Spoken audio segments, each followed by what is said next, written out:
ഗുജറാത്ത് കലാപക്കേസിൽ നീതിക്കായി പോരാടിയ സാക്യ ജാഫ്രി അന്തരിച്ചു. 2002 ഗുജറാത്ത് കലാപത്തിനിടെ അതിക്രൂരമായി കൊല്ലപ്പെട്ട കോൺഗ്രസ് നേതാവും എംപിയുമായിരുന്ന എഹ്സാൻ ജാഫ്രിയുടെ ഭാര്യയാണ്. വാർദ്ധക്യ സഹജമായ അസുഖങ്ങളെ തുടർന്നാണ് മരണം. 2002 ഫെബ്രുവരി 28-ന് അഹമ്മദാബാദിലെ ഗുൽബർഗ് സൊസൈറ്റിയിലുണ്ടായ കൂട്ടക്കൊലയിൽ നിന്ന് തലനാരിഴയ്ക്കാണ് സാക്യ ജാഫ്രി രക്ഷപ്പെട്ടത്. തൗഫീഖ് അസ്ലം വിവരങ്ങൾ നൽകും. തൗഫീഖ്, എപ്പോഴായിരുന്നു മരണം? എങ്ങനെയാണ് രാജ്യം സാക്യ ജാഫ്രി ഓർമ്മിക്കുക?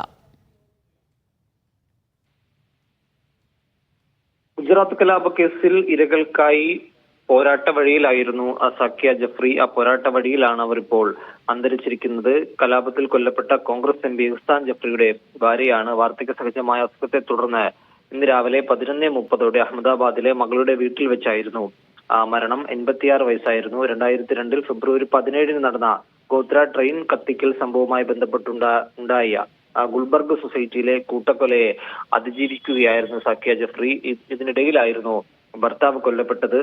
ഗുൽബർഗ് സൊസൈറ്റിയിൽ നടന്ന കലാപത്തിൽ എഹ്സാൻ ജാഫ്രി കൊല്ലപ്പെടുകയും തുടർന്ന് വലിയ രീതിയിലുള്ള നിയമപോരാട്ടവുമായി സാക്യ ജാഫ്രി രംഗത്തെത്തുകയുമായിരുന്നു. കലാപാനന്തരം 2006 മുതൽ ഗുജറാത്ത് സർക്കാരിനെതിരെ ദീർഘകാലം നിയമപോരാട്ടം നടത്തുകയായിരുന്നു അവർ. എന്നാൽ അവരുടെ നിയമപോരാട്ടത്തിന് വലിയ പിന്തുണ തന്നെ രാജ്യത്ത് ലഭിച്ചിരുന്നെങ്കിലും കോടതികൾ കയറിയിറങ്ങേണ്ട ഒരു അവസ്ഥയുണ്ടായിരുന്നു. കലാപത്തിൽ അന്നത്തെ ഗുജറാത്ത് മുഖ്യമന്ത്രിയായിരുന്ന നരേന്ദ്രമോദിക്കും മറ്റ് ഉന്നത ഉദ്യോഗസ്ഥർക്കും ക്ലീൻ ചീറ്റ് നൽകിയ പ്രത്യേക അന്വേഷണ സംഘത്തിന്റെ റിപ്പോർട്ടിനെതിരെ മനുഷ്യാവകാശ കമ്മീഷൻ പ്രവർത്തകർക്കൊപ്പം സാക്യ സുപ്രീം കോടതിയെ സമീപിച്ചിരുന്നെങ്കിലും കേസ് കോടതി തള്ളുകയായിരുന്നു. പിന്നീടും വലിയ രീതിയിലുള്ള നിയമപോരാട്ടം സാക്യ ജാഫ്രിയുടെ ഭാഗത്തുനിന്നുകൊണ്ട് ഉണ്ടായിരുന്നു. അതിനിടയിലാണ് അവർ ഇപ്പോൾ മരണപ്പെട്ടത്.